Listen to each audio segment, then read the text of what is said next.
Bonjour tout le monde, j'espère que vous allez bien. Aujourd'hui on se retrouve pour une nouvelle vidéo, c'est les angoisses nocturnes. Je sais, pas tout le monde le fait, mais beaucoup de monde me l'ont demandé parce que j'en ai déjà parlé sur ma chaîne YouTube, comme quoi j'en ai fait quand j'étais plus jeune, enfant, et j'en ai refait il n'y a pas longtemps, il y a quelques mois. Et je voulais vraiment en parler, je voulais parler des symptômes, des conséquences que ça pouvait avoir sur la vie, pendant la journée, et aussi surtout les antidotes, hein, les choses qui font que ça va mieux, etc. Et je voulais vraiment en parler parce qu'il n'y a aucune vidéo sur les réseaux qui parle de ça, ou alors c'est des personnes qui sont pas forcément youtubeurs et ils donnent pas forcément leur expérience au niveau des angoisses nocturnes, parce qu'il y a aussi des angoisses normales. Il y a deux sortes d'angoisses. Donc j'ai aussi regardé sur les réseaux et sur internet la définition, parce que forcément pour ceux qui n'en ont jamais fait, etc. Donc je pense qu'il va y avoir plusieurs personnes qui vont regarder ce genre de vidéo. C'est ceux qui sont curieux de savoir ce que c'est une angoisse, ceux qui font des angoisses et ceux qui en ont fait. Donc les angoisses nocturnes, elles arrivent surtout le soir, dans les heures un peu les plus sombres, on va dire, quand on commence à se détacher un peu de ses parents, que tout le monde se détache et que on se retrouve seul dans son lit. Surtout, moi c'était à ce moment-là. Elles peuvent être très violentes et peu supportables pour une personne. Comme moi, elles ont été très violentes et peu supportables. Ça c'est clair et net. Donc les angoisses nocturnes, elles peuvent survenir à tout âge, surtout quand on est enfant. Moi forcément, je n'ai pas compris pourquoi j'ai eu des angoisses comme ça. En fait, j'ai eu un flashback, mais ça on va y retourner après parce que je vais parler plus de mon expérience après. Au niveau des symptômes physiques, on sent son physique et son corps se contracter. On sent des idées qui s'encombrent nos esprits. On a des sueurs froides, on a des battements de cœur juste affolants. Pour ma part, c'était affolant. Surtout les sueurs froides et les tremblements aussi. Les angoisses, c'est focalisé sur une seule peur. Moi, c'était celle de la mort. Voilà.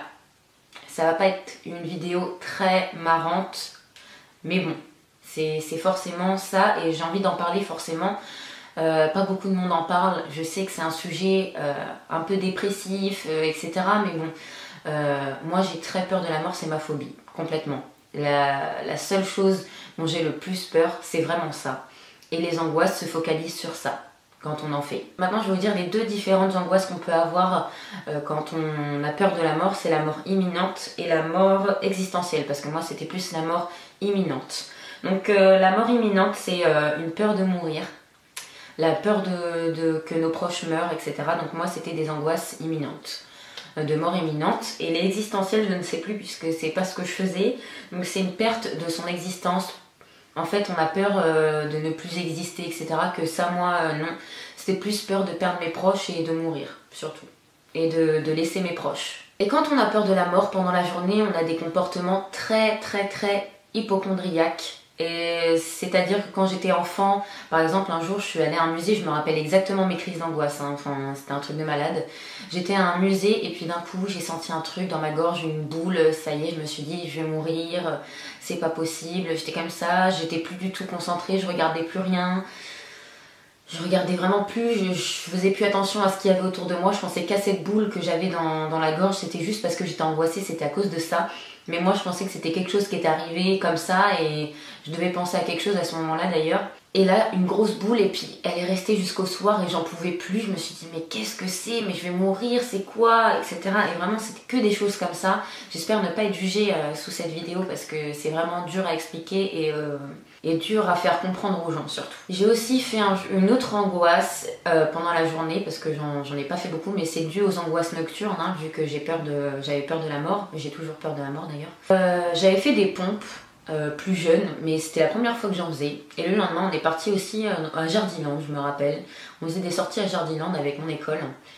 Et là, très mal au ventre, etc. Et directement, je me suis dit, c'est l'appendicite, alors que non, c'était juste des courbatures. Mais à mon âge, c'était la première fois que j'avais fait des pompes. Et je savais pas ce que c'était des courbatures, donc moi je pensais que c'était l'appendicite. Ça y est, j'étais complètement déconcentrée, je pensais qu'à ça, j'avais mal, j'avais de plus en plus mal parce que forcément on pense à ça tout le temps.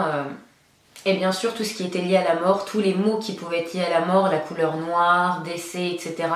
forcément ça me faisait angoisser tout de suite.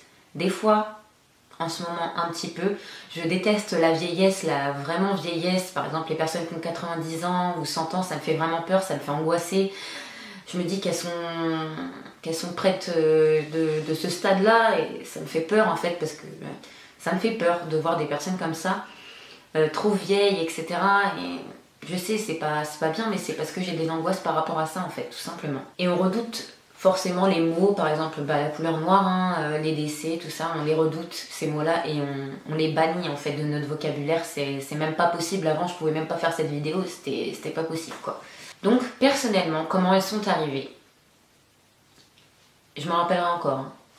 D'un coup, je faisais aucune angoisse, rien. Et d'un coup, j'étais dans la chambre de ma sœur. Je devais être en primaire, hein, je crois en CM1. Voilà, en CM1. C'est sûr et certain que c'était en CM1. Et d'un coup, j'ai un flashback. Genre c'est un flashback et je me vois mourir dans mon flashback. Et c'est à partir de ce moment-là que j'ai fait des angoisses nocturnes. J'ai fait un flashback mais de malade, je me suis vue mourir en fait. Je sais pas d'un coup, hein, comme ça, j'ai même pas pensé, c'est juste un flashback qui est arrivé dans mon cerveau. Je me suis vue mourir et là, c'est parti, les angoisses nocturnes. Je pense que c'est aussi arrivé à cause des infos, des viols, des tueurs en série, etc. J'ai dû regarder les infos et pour ceux qui sont parents, faites attention vraiment. Parce que moi je pense sincèrement que c'est à cause des infos et d'entendre des viols de petites, etc. Enfin, après qu'elles soient mortes, etc. Moi ça me faisait carrément flipper. Et c'est à cause des infos et c'est les infos qui m'ont fait entendre ça et qui m'ont fait avoir peur, par exemple de me faire violer ou peur de la mort. Voilà, tout simplement. Donc faites attention à vos enfants de ne pas trop montrer les infos parce que moi j'ai dû y tomber. Je détestais les infos quand j'étais petite, hein, comme tous les enfants, je pense. Mais j'ai dû tomber comme ça chez ma grand-mère ou voilà. Mais j'entendais les choses quoi. Et on les garde. On garde les choses. Mes parents, je pense pas qu'ils voulaient que je regarde les infos ou les trucs comme ça, mais bon, j'ai dû y tomber. Vraiment, comme je vous ai dit, j'ai dû rentrer dans une pièce un jour. Plusieurs fois, je suis tombée sur des infos pas très cool. Donc pendant mes angoisses nocturnes, je pensais à quand j'allais perdre mes parents plus tard. Si un jour, quand je serai plus grande et que je serai toute seule dans la rue, forcément il y a quelqu'un qui me prendrait dans sa voiture et me violerait et me tuerait. Je pensais à ça, ça me faisait pleurer, mais pleurer. Et je pensais vraiment si je perdais mes parents, mes proches, ma grand-mère, enfin mes grands-parents, tout ça. Moi-même, si je mourais, etc. C'était que ça qui rentrait, qui restait dans ma tête et toujours les mêmes images, etc. Enfin, c'était vraiment horrible. Mais quand je vous dis c'était horrible, c'était impossible à vivre. Jusqu'à minuit, je pouvais pleurer dans mon lit. C'était juste impossible. J'allais voir ma mère en pleurs. Je lui disais, maman, je peux regarder la télé avec toi? Elle voulait pas parce que j'étais jeune, c'est normal. Je pense qu'elle les comprenait, mais j'étais tellement jeune que je pouvais pas rester devant la télé. Fallait que j'aille dormir, sauf que j'arrivais pas à dormir jusqu'à minuit. Des choses comme ça, je pouvais pas dormir. J'avais que ça dans la tête. Et je sais pas comment je faisais pour qu'elle s'arrête. Mais ça durait des heures et des heures. Je pensais beaucoup à me dire comment ça sera plus grande. C'est impossible que j'aille dans la rue toute seule. Quand mes parents ils m'ont mis oui maintenant tu vas au collège toute seule, mais c'était la folie pour moi. C'était même pas possible. Je me suis dit mais non, c'est mort, ça y est, mes angoisses elles vont devenir réalité. C'est pas possible. Et j'ai tellement une relation forte avec mes parents que j'ai très peur de ça et de perdre mes proches, etc. C'est ma pire peur de toute ma vie, je crois. C'est quelque chose qui m'angoisse encore. Et à cet âge-là, après, ça a duré... franchement, ça a duré bien de CM1 jusqu'en 4e. Ça a duré 5 ans, presque tous les soirs. 5 ans, tous les soirs, presque. Il y a même des choses absurdes qui me faisaient faire des crises d'angoisse. Par exemple, une émission qui n'était pas en direct, ça veut dire que les personnes n'étaient pas vraiment en train de faire l'émission et qu'on la rediffusait, ça pouvait me faire une angoisse. J'avais l'impression d'être seule. Vraiment, si l'émission était en direct, je me sentais mieux parce que je me suis dit, eux, ils sont en train de faire l'émission et moi, je les regarde. C'est comme si on était ensemble, etc. C'est vraiment absurde. Hein. Mais rien que des petites choses comme ça me faisaient faire des angoisses à la fin. C'était juste horrible. Donc ma mère m'a jamais fait aller voir un médecin, jamais parce que j'avais peur d'avoir des médicaments qui me shootent ou des trucs comme ça. J'avais pas envie d'avoir ça. Et donc ma mère a trouvé les médicaments, enfin pas les médicaments, des choses aux huiles essentielles qui s'appellent Rescue. Vous mettrez ça en barre d'informations, c'est pas du tout un partenariat, hein, bien entendu. J'étais très jeune, il n'y avait pas encore YouTube, c'était les blogs. C'est le Rescue. Donc j'avais quelque chose qui se mettait en spray dans la gorge. Et apparemment on se sentait mieux. Et à partir de ce moment-là, j'avais aussi des petites gouttes d'huile essentielle à mettre une goutte dans une bouteille d'eau. Et c'est parti. Ou alors c'était peut-être psychologique, mais c'est parti. Et maintenant, quand j'en fais, je mets souvent des dessins animés en fait. Des choses rigolotes, je mets pas de films où je pourrais entendre une mort ou un truc comme ça. Ou si je fais une angoisse, bien entendu. Hein.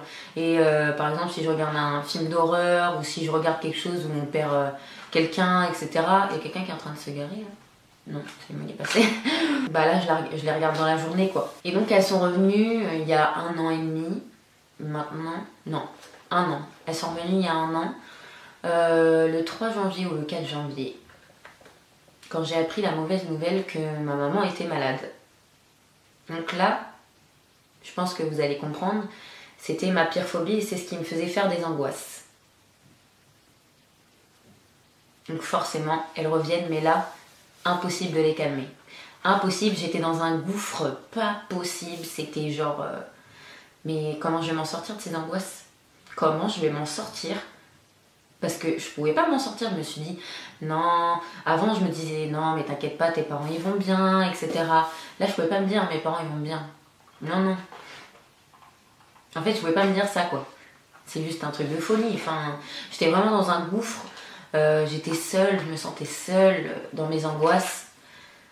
C'était juste la pire période de ma vie. La pire période de ma vie. Encore heureux, ma mère a eu de la chance. Bon, je vais me livrer un petit peu, ma mère a eu le cancer du sein, tout simplement. Je pensais que ça arrivait qu'aux autres, mais non, ça n'arrive pas qu'aux autres. Et un cancer du sein qui était vraiment petit, parce que ma mère aussi fait des angoisses et un peu hypocondriaque.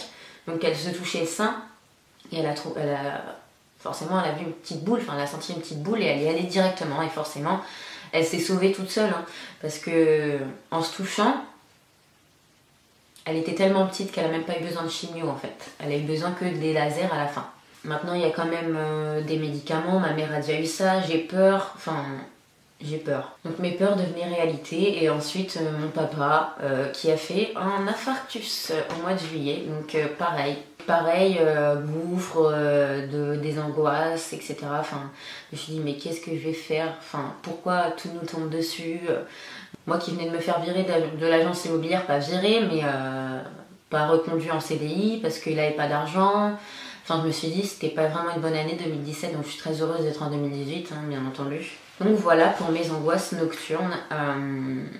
Si vous avez d'autres questions, etc., n'hésitez pas à me le dire. Je pense avoir tout dit sur mes angoisses, sur ce que je me rappelle en tout cas de mes angoisses. Donc j'espère que cette vidéo vous a plu, ou vous a aidé, ou a aidé ceux qui font des angoisses nocturnes, ceux qui font des angoisses dans la journée, ou les curieux, au cas où ça peut arriver d'un coup comme ça, on peut pas, comme moi c'est arrivé vraiment d'un coup, un flashback. D'un coup j'ai eu un flashback, donc je me suis dit mais comment ça se fait, enfin pourquoi moi, enfin bon après ça arrive, c'est comme ça. Donc voilà, n'hésitez pas à vous abonner à la chaîne, ça me fera énormément plaisir. On est 11 000. 11 000. Je suis restée à peine 5-6 jours à 10 000. Allez, plus d'une semaine. Et on est déjà à 11 000. Donc en route vers les 15 000. Bon allez, même si 10 000 ça me va très bien. Je suis hyper contente. Je vise pas non plus les 100 000. Hein. Peut-être qu'un jour ça arrivera, on sait jamais, mais bon.